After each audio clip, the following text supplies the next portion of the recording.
Boo. Welcome to Fauxropter. I'm John Dutton. I'm Bobby Gaucher. And the reason that I said boo, and Bobby was terrified. Just horrified. Yeah. Is because today's word is... Scared.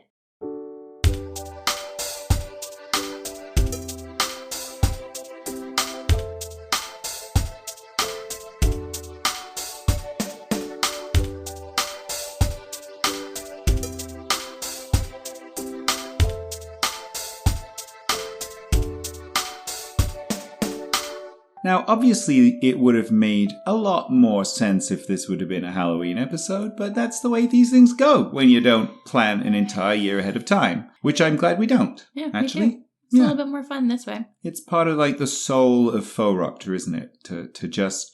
To just wing it. I didn't want to say wing it, but it's kind of true, is we plan a bit, but we plan just enough. I think that's the key thing. I think this came up around Halloween.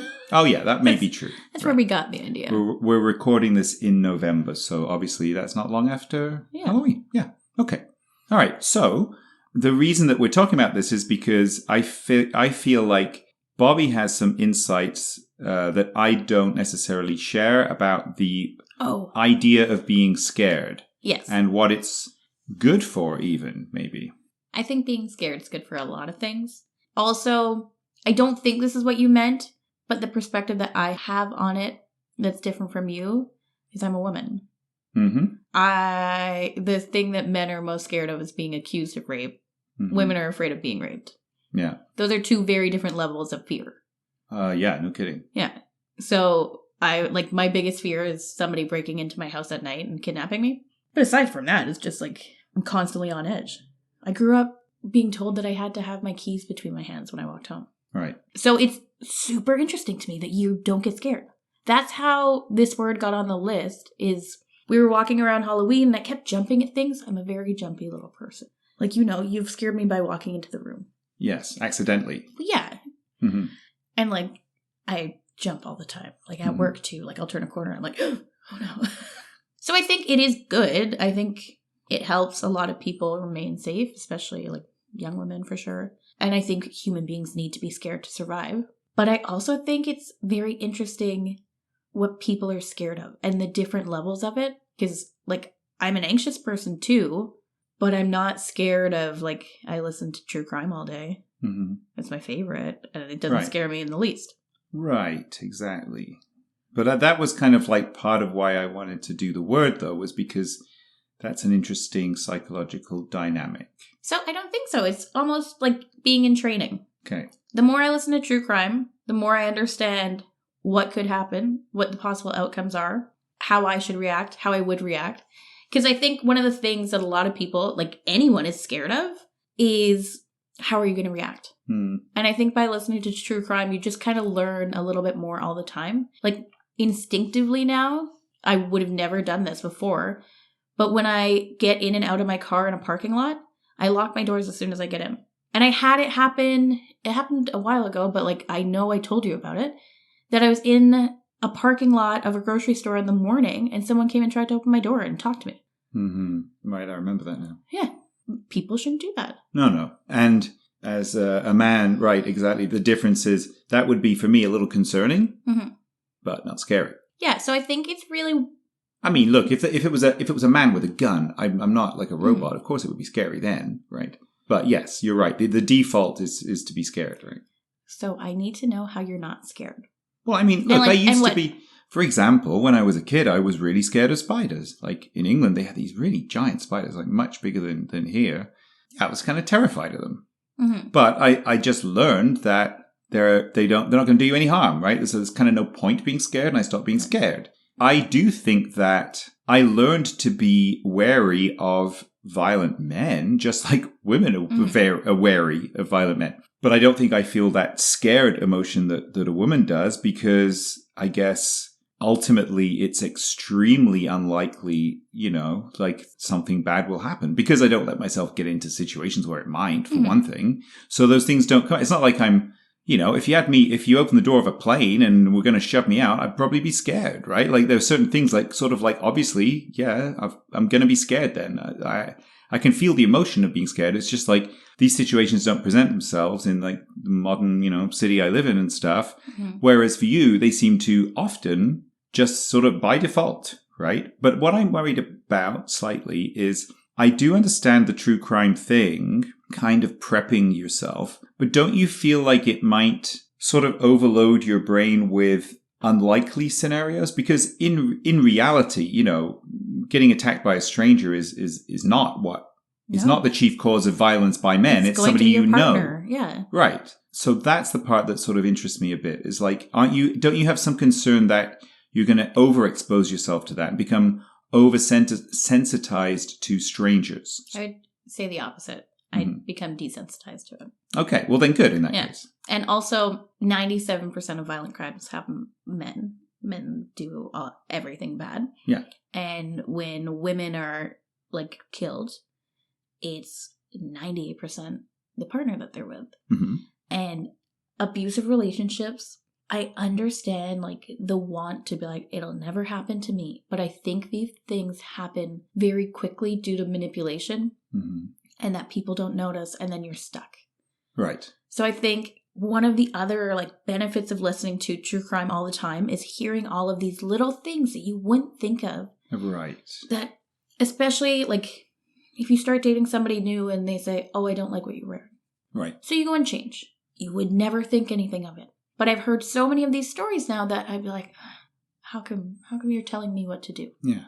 I think it desensitizes me to the overall situations. I don't think I'm going to go outside and some man's going to attack me, but I think I know what I would do. Mm-hmm. And it's just, I don't want to kind of get into like semantics of like what scares me or what scares other people. But I think it's interesting the difference between fear, scared, and terrified. Because I think if you have like a fear of something, does it scare you? Not really. You're going to be like terrified of it or it's a phobia, whatever. So I think scared has become a female dominated emotion. And I don't love that. And I ask people all the time, I'm like, wait a minute, what are you scared of? Mm-hmm. And it was the most interesting thing that you're just not scared of stuff. Like you don't jump when, like you don't get surprised kind of or scared. Oh, right. Yeah, I mean, that's a bit of just a quirk or something, but like, it's true that I've been in a couple of car accidents. Like I can think of, a couple of times I expect this can happen here where you're like skidding on ice, mm-hmm. right? Or on snow and ice, especially with black ice. Like I've been on and it's true. And if I think back to when I was younger, even in England, going off the road once, and each time remember just being like, oh, I wonder when this is going to stop, mm-hmm. instead of being scared. So I was in an accident a couple weeks ago because of the snow, and I wasn't scared at all. There you go. So it's just thing. Like I slid, and it was pretty bad. You kind of dealt with it? Yeah, so I slid. I bumped 2 different curbs. I spun around, and I went into a ditch. Mm-hmm. And I just backed out of the ditch and went to work. Right. That overall, it ended up making me very anxious, but it never made me scared. Yeah, and anxious and scared aren't the same things. Because I do, if I think about it, it's like everybody who drives has these experiences. I can remember driving to Quebec City once on the highway with a real whiteout. Mm-hmm. And that is scary in the sense you can't stop because you might get hit. Yeah. But you can't really carry on. And then it's like, this is a genuinely dangerous situation. Mm-hmm. You can drive slower, of course, right? But it's true that, well, you could just die any second, right? Mm-hmm. And that, I would say, is anxiety causing, though, more than scary, in my memory. I know. So I'm trying to get to the bottom of what other people are scared of, because I don't think women being scared of men is the only thing. Mm-hmm. But I'm having a really hard time figuring something out. Yeah, look, I mean, there are lots of people in this world who are in very precarious situations. Let's say there's a war going on, mm-hmm. Where you are, where at any minute a bomb could hit your house. Yeah, I guess you wake up scared every day. I guess you might be scared every day. It's a bit like that driving in the whiteout situation, but carrying on forever. And in fact, usually there's an air raid siren and then you have time to be scared kind of thing. I get you can't be scared constantly, right? Well, I think the time aspect has a lot to do with it as well, because there's fear and terror and anxiety, but you have to have time to be scared. It has to be kind of built up. Right. Actually, here's an interesting distinction that I feel like might be the case is terror is when something really terrible has happened. Mm-hmm. Like, I don't know, 9/11 or something, and you're nearby and what the heck just happened? You have no idea. You're just terrified. That completely seems to me like terror, right? After that, people were scared to fly. Yeah, that's a fear. Yes. But they're scared to fly, but they're not, like, flying's not scary. I'm not sure if that's true. I mean, there are people that fear of flying, right? And it is really scary for them. Like any phobia thing. What's the difference between fear and scared? Well, right. I don't know if, to me, there isn't. Okay. So I don't know. Now, then that is real semantics to me. Unless you think fear is a phobia and you classify it that way, but I don't think you're ever going to find that in a dictionary. Yeah. Okay. But, I had a parent who was born during one of the periods of the Second World War where there were blitzes from, Germans flying over bombing cities and towns in England. And, they were supposed to go to an air raid shelter, like her and her parents and her brother. And her dad was basically like my granddad was like, look, if we're going to die, I'd rather die in my bed. And that was his attitude. Yeah. So I guess he wasn't all that scared. Like, I don't know what it depends on. I know. It's really strange. It's kind of boggling my mind. Because the idea of being scared for a period of time is heartbreaking. But the idea of being scared of something not real, like having a phobia, of course people have phobias, that's fine. I remember being scared of the dark when I was a kid. But me too. I wasn't scared of the dark. I was scared of what's lurking in the dark. Yeah, that is obviously a stereotypical thing that kids have as a fear, and I had it too. I have a great question for you. Yes. If you wake up in the middle of the night, and let's say you've left something in a strange place, and you see it in the dark as a shadow, are you scared then? No, I have that little feeling of being like, you just sort of freeze slightly, which if you want to call that scared, okay. But like just kind of being like, my brain just immediately goes into explanation mode. Like it must be a thing. But so what is it? Immediately or a second? Pretty much immediately, I feel like, but it's really hard to tell how fast time is passing in those cases. You know what? If I think back, okay, so either when I was a kid, I'll cover in a second, but like my first like apartment when I was like 18, I do remember there was somehow one of my flatmates, as they were called in London, had this either said they'd seen a ghost in their room or had a story of a ghost or something. I got to admit, for a couple of nights, I was scared in the sense that I couldn't help it. Like, I could tell myself, oh, come on. But like, my mind would play tricks on me where it's like, it's just imagination, right? There's kind of nothing scarier than your imagination. So I would imagine, I think the story was some figure looming over the bed, right? Yeah, like the worst thing. So it would be like, I didn't want to open my eyes in case there was, but that's just my imagination. So it took me a couple of days to get beyond it to be like, there really just isn't anything, John. And then I was fine. But when I was a kid, I lived in a very, at one point, a kind of attic bedroom with very rattly windows, and it would be very windy and all this. So when there were storms, and I mean like rainstorms, thunder and lightning and stuff, and I would have to try to just like be under the covers, block all of my like ears with whatever like cuddly toys that I had, wedged between me and the bed and the blanket and stuff. And I wasn't like allowed to put my head out and look, because if you look... Yeah, well, exactly. Right. So that's the stuff of like what very basic horror movies are made of. Yeah. Right. But that's your imagination. That's it. So it's not like I've never felt scared, but at one point, rationality takes over. Yeah. But I think there is a difference between like a scare that you can rationalize yourself out of and just real scary things. Oh, absolutely. Totally agree. Yeah. If you're in a war zone, it's real. It totally is real. You can be scared for other people too. You can be scared, your parents or whatever, living in another village and they're... Aren't you scared of your kids, like anything happening to your kids? Right. No, but that's because they're pretty sensible kids. Mm-hmm. And there's really nothing to be gained from constantly like... I mean, you can worry a bit, I suppose, but to be scared... Like, what about when they were babies? No. Like, when you put them to sleep, you weren't scared they were going to, like... No. Not wake up? Yeah. No.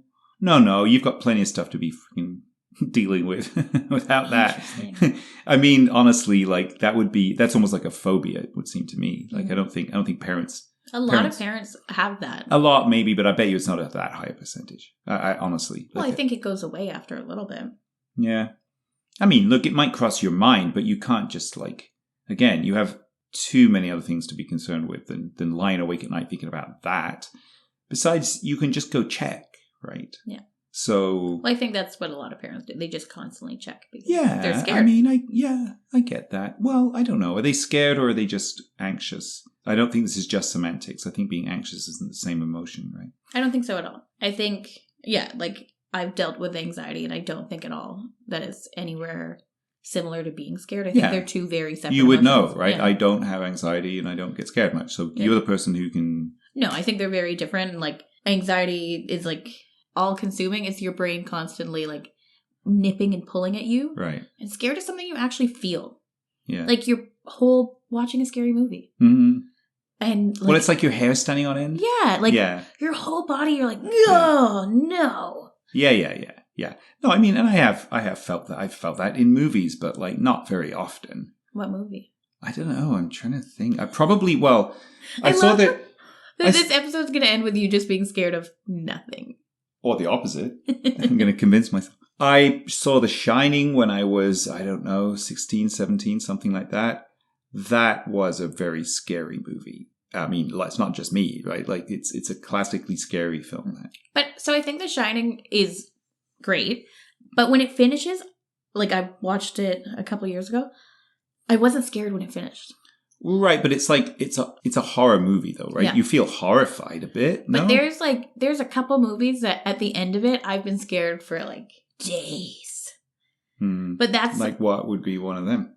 So anything that has to do with ghosts or hauntings, that scares me for days. I can't do it. Oh, yeah. And I'm the opposite. I don't put my head under the blankets. I have to sit with my eyes open. Oh, no. I can't, if I close my eyes, my imagination is so... brutal. And I think that kind of ties into the anxiety because you throw them together and you're like, no, what could be happening? So I have to sit with my eyes open and I can't sleep. Oh, that's a shame. Yeah. No, my rule when I was a kid was you're not allowed. If you open your eyes, that's when it can get you. Oh no. Whatever I'm looking at is much easier than what's up here. So any more input about being scared? Don't be. I don't know. Don't be. Yeah, just don't be scared. Well, there you have it, folks. Don't be scared. I don't know. I really think that being scared has a place and it's good for humans to be scared. It's the whole reason we've evolved. But you can't just constantly walk around scared. I agree. So don't be. All right, good. Well, that's a fine conclusion. All right. Thanks, everybody, for listening. Thank you so much for having us in your ears. And please, as we often say, rate and review us if you could, in whichever platform you use for podcasts. It really, really is an important thing. And tell somebody you know about Fauxropter if you're listening. And I guess if you like it, you must be listening, or the other way around. And tell somebody what you're scared of. Tell us what you're scared of, too. Yeah, I'd really like to know. You can always reach out to us at fauxropter@gmail.com. All right, guys. Bye. Bye.